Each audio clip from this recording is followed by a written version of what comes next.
కార్తీక పురాణం 19వ అధ్యాయము. చాతుర్మాస్య వ్రత ప్రభావం. విధి విశేషాలను తెలిసిన వారు నిన్ను వేద వేద్యునిగను నిశ్చలునిగను అద్వితీయునిగను తెలుసుకున్నారు. అట్టి వాడవును సూర్యచంద్ర శంకర బ్రహ్మాదులకు వేల్పులతో కొలువబడే పాద పద్మాలు గల రమణీయుడవైన నిన్ను పలుమార్లు స్తుతిస్తాను. ఓ పరమాత్మ, నీవు వాచమ గోచరుడవు, శంకరుడు పూజించే పాదాలు గలవాడవు, సంసార భయాన్ని తొలగిస్తావు. సంసార సాగరాన మునిగి పర్వతాకారులైన శంకరాదులతో ఎల్లప్పుడూ పొగడబడుచుంటావు. స్థావర జంగమాదులైన సర్వభూతాలున్ను భూత భవిష్యత్ వర్తమానాలై ఉన్నాయి. అవి అనిత్యాలు. నీ మహిమ మాత్రం సర్వోత్కృష్టం. నీవు పరాత్పరుడవు. శంకరుడు నీ పాద పద్మాలెప్పుడూ పూజిస్తుంటాడు. చరాచరమైన ప్రపంచమంతా మహాభూతాలతోనూ మాయలతోనూ కూడి మాయమగును. మాలారూపమైన సర్వతుల్యంగాను అనేక కారణములు కలదిగాను కనబడుతుంది. నీ ఒక్కడవు మాత్రమే సర్వసముద్రుడవై విరాజిల్లుతూ ఉంటావు. ఓ మురారి, విచిత్ర రూప, 4 విధములైన అన్నములకు యజ్ఞమునకు సర్వరూపమైన వాడవు. నీవు ప్రపంచం యొక్క ఆద్యంతాలందు సర్వ పరిపూర్ణుడవై ఉన్నావు. ఓ ఈశ్వర, నీవు ఆనంద సాగరుడవు, సదా చిత్ స్వరూపుడవు. సర్వమునకు స్థానమైనదియు సర్వ పురాణ సారమును అయిన సకల ప్రపంచమును నీ తోడనే పుట్టి నీ యందే లీనమవుతుంది. నీవు సకల జనుల హృదయాలలో కిరణాలకు కారణమైన ఆత్మస్వరూపుడవు. అన్ని లోకాల చేత కీర్తింపబడే ఈశ్వరుడవు. మనుషు చేత కూడా సాధ్యం కాని వాడవు. జ్ఞాన నేత్రులకు తప్ప మాంస నేత్రులకు నీవు కనిపించవు. ఓ ఈశ్వర, నీకు అనేక నమస్కారములు. ఓ నారాయణ, నన్ను కృతార్థుని చెయ్యి, నీకు మొక్కులర్పిస్తాను.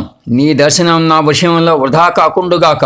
ఓ పరమేశ, అఖిల లోకారాధ్య సర్వేశ్వర ఈశ్వర, నీకు నమస్కారం. నీవు నన్ను సదా కాపాడుతూ ఉండు.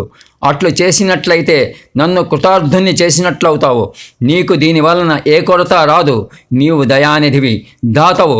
నేను నీ దీడునను, సంసారాంబుదిలో మునిగియున్నాను.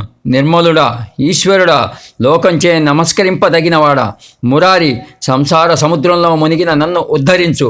త్రైలోక్యనాథునకు నమస్కారం. త్రైలోకవాసివైన నీకు నమస్కారం. అనంతుడా, అధికారణుడవు, సర్వవ్యాప్తివి, సృష్టికర్తవైన నీకు నమస్కారము. దయానిధి, హంసుడవు, హంసపతివి, పూర్ణస్వరూపుడవు, గుణాతీతుడవు, గురువైన నీకు నమస్కారం. నిత్యానంద సముద్రమున ఉన్నవాడవు, స్వర్గాపవర్గ ప్రాప్తి కారణుడవు, సకల వివేదాలు లేనివాడవు, తేజస్వరూపుడవు, సజ్జనుల హృత్సరోజ దళములందు లోపల నివసించు ఆత్మస్వరూపుడవు, సర్వేశ్వరుడవు, హరివి, శ్రీకృష్ణుడైన నీకు నమస్కారం. సృష్టి స్థితి లయ కారణుడవు, వైకుంఠవాసుడవు, నీ పాద పద్మములకు నమస్కారము చేస్తూ వినయంతో తలలించుక ముందుకు వాల్చిన వ్యాసాదులు నిన్ను స్తుతించు. నీ పాదములందలి భక్తి అనే నావనెక్కి పుట్టుక అనే సముద్రాన్ని దాటి ఆర్తి బొకార్చి తేజమయుడవైన నిన్ను పొందాము. మానవులు అనేక విధములుగా విన్నను, ప్రత్యక్ష అనుమానాది తర్కశాస్త్ర వ్యాఖ్యలచే ఊహించియును, నానావిధ పురాణములు ఆగమాలు పఠించియును, పెక్కు శాస్త్రాలు విచారణ చేసియును నిన్ను తెలుసుకొనలేరు. హరియందు భక్తి వల్ల కలిగిన జ్ఞానంతో నీ పాద పద్మాలు చేరి నీ మీద భక్తి వల్లనే ఉత్తముడవైన నిన్ను చూస్తారు. గజేంద్రుని ధ్రువుని రక్షించావు, ప్రహ్లాదుని కాపాడావు, మార్కండేయుని విభీషణుణ్ణి పోషించావు. కీర్తి సంపదలతో విరాజిల్లువాడవైన నీకు నమస్కరిస్తాను. నిన్ను ఒక్కసారి తలచినంతనే సకల పాపాలు నశింపజేసే నీ పాద పద్మాలు పొందుతాను. అట్టి నీకు నమస్కారం. ఓ కేశవ, నీకు నమస్కారం. మధుసూదన, దేవ, మహేష, మహామతి, త్రివిక్రమ, నిత్యవామన, నీకు నమస్కారం.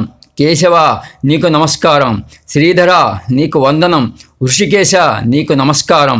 పద్మనాభ, నీకు నమస్కారం. ఓ కరుణానిధి, నీకు నమస్కారం. దామోదర, నీకు నమస్కారం. సంరక్షణ, నీకు నమస్కారం. నన్ను కాపాడు అని ప్రార్థించాడు. ఈ విధంగా జ్ఞానసిద్ధి ప్రార్థించడం విన్న శ్రీ మహావిష్ణువు చిరునవ్వుతో, జ్ఞానసిద్ధి, నీ స్తోత్రానికి సంతోషించాను, ఏదైనా వరము కోరుకో అన్నాడు. భగవానుడు ఆజ్ఞ విన్న జ్ఞానసిద్ధి, మురారి, నా మీద దయ ఉంటే నాకు నీ పదం ఇవ్వు. నాకు అంతకంటే కావలసినది లేదు అన్నాడు. అంతటా మహావిష్ణువు, నీ కోరిక ఆ విధంగానే నెరవేరుతుంది. నీకు మేలు కలిగే ఇంకొకటి చెబుతాను విను. కొందరు బుద్ధి లేక దురాచారాలని ఆశ్రయిస్తారు. వాళ్ళ కొరకు పాపహారికమును వేదోక్తము అయిన వ్రతాన్ని ఒకదానిని నియమిస్తాను. నేను లక్ష్మీ సమేతంగా ఆషాఢ శుద్ధ దశమి నాడు క్షీరసాగరంలో శయనిస్తాను. తిరిగి కార్తీక శుద్ధ ద్వాదశి నాడు మేల్కొంటాను. ఈ 4 నెలలు యోగ నిద్రలో ఉంటాను. నన్నెవరైనా వ్రతాల చేతను దానాల చేతను పూజిస్తే వారికి పాపాలు అన్నీ పోయి నా సాన్నిధ్యం కలుగుతుంది. నా తృప్తికి కారణమైన ఈ 4 నెలలలోనూ వ్రతం దానాలు చేయని వారు నరకాన్ని పొందుతారు. నా ఆజ్ఞ ప్రకారం చాతుర్మాస్య వ్రతం చేయని వారు బ్రహ్మహత్య చేసినంత పాపాన్ని పొందుతారు. సోమరితనం, నిద్ర పుట్టడం, మరణించటం, దుఃఖం మొదలైన వాటి వలన కానీ, లాభాల వల్ల కానీ, తక్కిన వాటి వల్ల కానీ నా భక్తులకు భయం లేదు. నా భక్తులు ఎవరో, భక్తి లేని వారు ఎవరో, వారి భక్తిని పరీక్షించేందుకు నిద్ర నటిస్తాను. నా ఆజ్ఞ ఎవరు పాటిస్తారో, నాకు ఇష్టాన్ని ఎవరు కలిగిస్తారో వారి వాక్కాయ జన్ములైన పాపాలన్నీ హరిస్తాను. నీవు చేసిన స్తోత్రాన్ని 3 సంధ్యలలోనూ పఠించే వారికి నా మీద దృఢమైన భక్తి కలుగునుగాక. వారు చిరకాలం వైకుంఠాన్న నివసించుగాక అని యోగ నిద్రకు వెళ్ళిపోయారు. ఓ మహాముని, శ్రీహరి వాక్యాన్ని నీకు చెప్పాను. ఈ చాతుర్మాస్య వ్రతం అన్ని వ్రతాలలోనూ ఉత్తమును, పావనమును, ఫలప్రదమును అవుతుంది. మహాపాపిష్టులైన దుర్మాత్ములు కానీ, విష్ణు ప్రియులైన సాధువులు కానీ చాతుర్మాస్య వ్రతం ఆచరించాలి. 4 జాతుల వారు, స్త్రీలు, పురుషులు, విధవ స్త్రీలు, పుణ్య స్త్రీలు, సన్యాసులు, వారు వీరు అనే భేదం లేకుండా విష్ణుప్రీతికి ఈ వ్రతం చేయని వారు 1,000,000 జన్మల వరకు సోరాపానం చేసిన వారి పాపాన్ని పొందుతారు. చేస్తే అనంతమైన పుణ్యం లభిస్తుంది. జ్ఞాన సిద్ధాదులంతా చాతుర్మాస్య వ్రతం చేసి పుణ్యలోకాలు పొందారు. 19వ అధ్యాయం సమాప్తం. ఓం శంభో హర హర హర హర శంకర. ఓం నమః శివాయ. ఓం విష్ణవే నమః.